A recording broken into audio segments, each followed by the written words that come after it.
Hello, everybody. Welcome back to podcast 3 of Strange Appalachia. I'm JD Lawson, and Charlie's with me as well, and we're here to tell a story that's very near and dear to our hearts, and that's the origin story of the name Crackers Neck. And Crackers Neck happens to be the community that he and I both grew up in. Yeah, Crackers Neck is a community. It's a pretty sparsely populated area. It's just out from Big Stone Gap, probably about, I don't know, 15-minute drive. Um, it's a valley between two large mountains, up through Chandler Mountain. It's actually connected to High Knob. And High Knob is a place we'll get to later in these podcasts. Absolutely. Talk about, yeah, High Knob is a pretty weird place. So there's a lot of strange activity, strange things that goes on in and around High Knob. But today we're going to tell the story about Crackers Neck. So Yeah, and there's actually several different origin stories for this, but the one we're going to focus on is sort of a Bigfoot story. And the weird thing about it is the word Bigfoot or the creature Bigfoot is never specifically mentioned. But you'll see as we go on, there's not really much else that this origin story could be about. So it starts out, there's a gentleman named Joe Ash Cracker. And Joe Ash Cracker is a trapper and fur salesman from the state of North Carolina. And he would come into some property he owned here in what we call Crackers Neck today, because it was very rural, like we said, very much at the foot of two or three mountains that sort of converge in the same area. So there's a lot of wildlife here. So he would come in, and his goal was to get as many hides as he could take back to whatever city he wanted to live, or whatever city he wanted to sell this stuff in, and make a profit on it. So the story starts, Joe Ash and his son, who, as far as we can tell, has never been identified with any specific name. Charlie, do you know of any name for the son? I did read somewhere in one of the stories his name was Hosea, but I've only heard that name once. Joash is specifically mentioned in every telling of the story, but Hosea was only mentioned once. Right, I've never seen that one, so that one's news to me. But anyway, Joe Ash and his son come in, and they're planning on staying in Crackers Neck for a while in a cabin that they had built in an area called Black Gilly Springs. Is that correct? Black Gilly Springs, yes. Okay. Now, Black Gilly Springs it's an interesting name in the fact that we can't find any mention of a place called Black Gilly Springs in the area now. There is a Gilly Springs, which is a place that we've looked at. Of course, this is a story so long ago now that there's no evidence of any structure that used to be there if there was a cabin. And another spring that's very near to that area as well. But the problem with tracking this down to an exact specific spot is there are springs all over these mountains. The area has what's called karst topography, which means there's a lot of cave systems, and those cave systems build up water, and that water has to go somewhere. And so that water comes out of the mountain basically anywhere it can find a hole, and it makes these springs. There's a spring not even 10 feet out of the back door of the house I live in. So it's a very densely populated area for these springs. So tracking down one specific spring gets kind of difficult after a while. Yeah, we used to play them all the time growing up, and they change with the rain. So when they name a specific spring, the chances of ever finding that one are pretty slim. Now the one of the interesting things later on in the story you'll find out is there's a burial that takes place, and we'll get there. But the springs the place that it describes this burial being in is not near any of these springs. So back to the story. Hosea Cracker, he goes out one day, or him and his son go out one day to go find the furs or whatever. And as they're out, they come back and their cabin's been ransacked, and it was something that they weren't really worried about. They didn't even bother locking the doors to the cabin because of how rural and how far out of the area they were.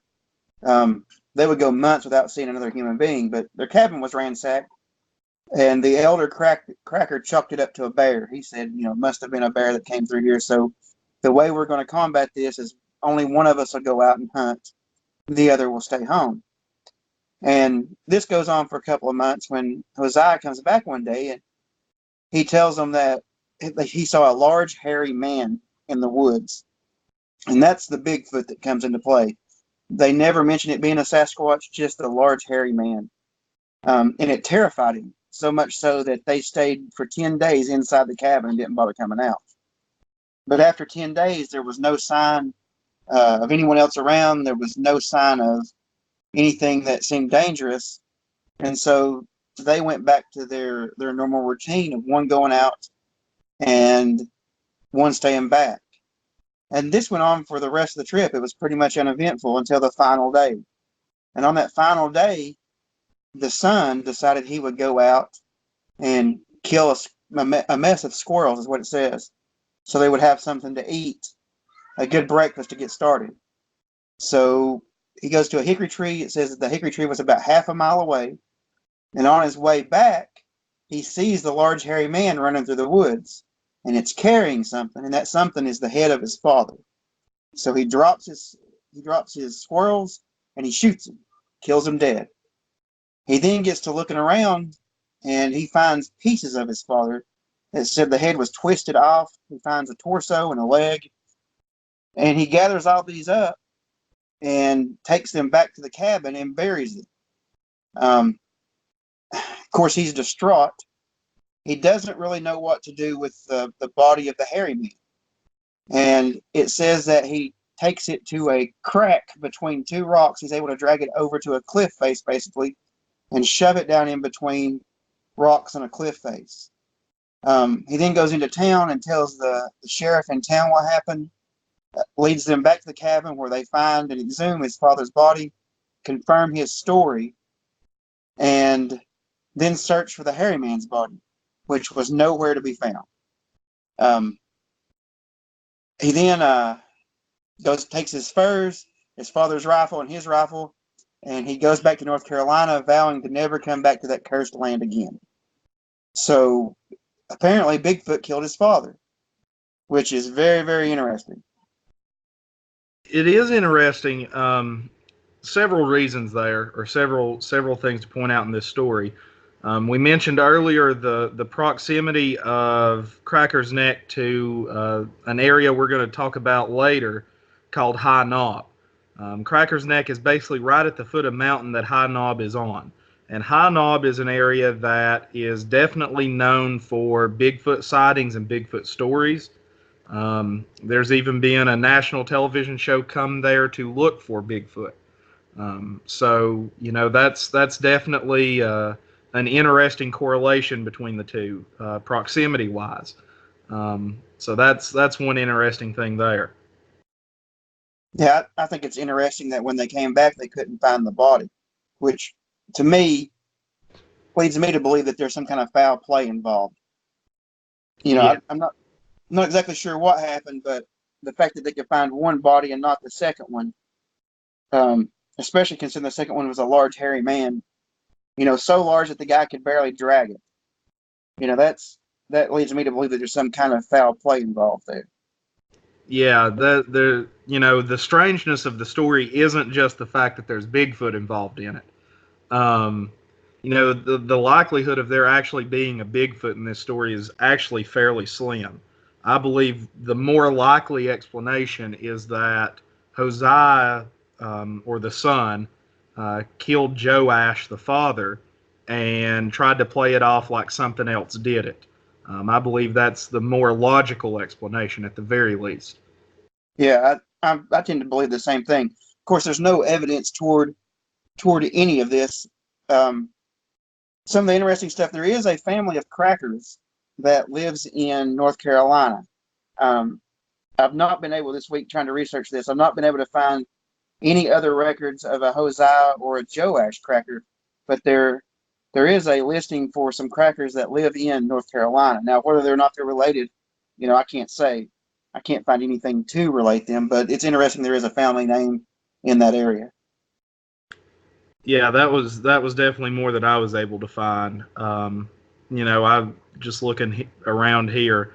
Um, Again, no specific record anywhere that I could find of a Joash or a Hosea.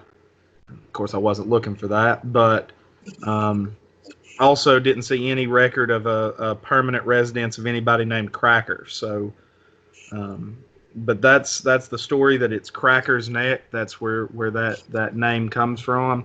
And like I said, there are several other origin stories, but they're much more down to earth, and honestly probably more likely than this, but definitely not more strange. Yeah, the Bigfoot sightings in the area, they're really, really common. And of course, this week we're doing this is a Bigfoot story, but then next week we're going to cover Bigfoot a little bit more in depth, go over some more of those stories. So stay tuned for that. But the fact that there is a Bigfoot story linked to the name is just, I think it's awesome. It's just a cool story to tell. Yeah, absolutely. And I think we both, we both sort of came across this story later.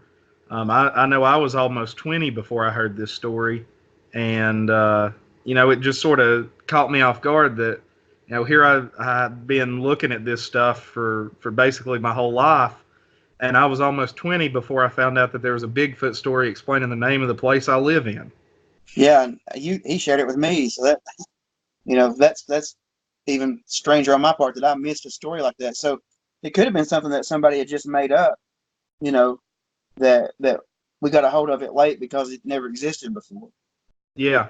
And by all means, if you're out there listening to this and you're the person that made that story up, let us know. You did a good job storytelling, if nothing else. Yeah, it's a killer story. One I'm kind of proud of. It's one of those things that pops up a lot too. I know at one point in time I was interviewed about some Bigfoot stuff, and that story popped up in the interview, from a guy that I at the time didn't really know at all. So it is a story that's made its way around the Bigfoot Yeah. Um, well, I don't really think there's anything else to add on that. Is there anything you want to throw in at the end here? No, not really. Other than like I said, we're going to be doing Bigfoot next week, and hopefully, in about 2 weeks, we're going to be able to get out in the woods and do some investigating too. So, Yeah, and we're also we've reached out to a couple of people to talk to them about scheduling some interviews. So we've got a lot of cool stuff coming up here. Don't really know a timetable on any of that yet, but we do hope to get out and do some investigations. Just get out in the woods and see what we can find and get some interviews done, because I tell you, there's some cool stories. I've been told just in the last 2 or 3 weeks since these podcasts have gone live that I think our listeners would really enjoy, of just strange stuff that have happened to people through their lives. yeah, the eyewitness interviews are one of the things that I really, really enjoy. Just seeing what people have seen, what kind of cryptids and what kind of ghost stories people have to tell. Those are always my favorite. Yeah, and the thing I'm really looking forward to about doing these eyewitness interviews and getting them sort of recorded like this is, it's not us telling an interview with somebody else. It's them telling their own story. So, our biases and our um, maybe lack of words at times won't really affect the story. It'll come directly from the source. It's not a retelling. Yeah, this one coming up, I'm really excited to hear. I've not heard it from his mouth, the witness's mouth. I've heard it secondhand through you, but um, I'm really hoping that he'll let us do the interview and then let us investigate on the property he's on where it happened at. So, but that's for the future. We'll get to there eventually. Yeah. So I guess, as always, guys, thank you all for listening. You all are awesome. Couldn't do what we do without you all. I know that's a sort of a cliche at this point, but it's the truth. You guys, our listeners, are why we do this. So keep being awesome. If you're new, you're just checking us out. If you like what you hear, click like and subscribe. go check out our Facebook page. We'll be sharing stuff on there as we come across it. Maybe not a full podcast episode, but maybe a couple of Facebook lives here and there if we find something through the week we want to talk about. So that's the best way to find us. And if you've got any stories, any comments, anything you'd like to point out, let us know down in the comments. Yeah, we can always take constructive criticism too. So Yeah, absolutely. we're not those guys that are going to get mad if you tell us we're doing something wrong.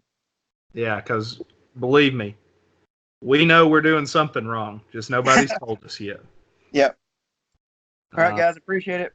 We'll see y'all next week. Yep. See you then.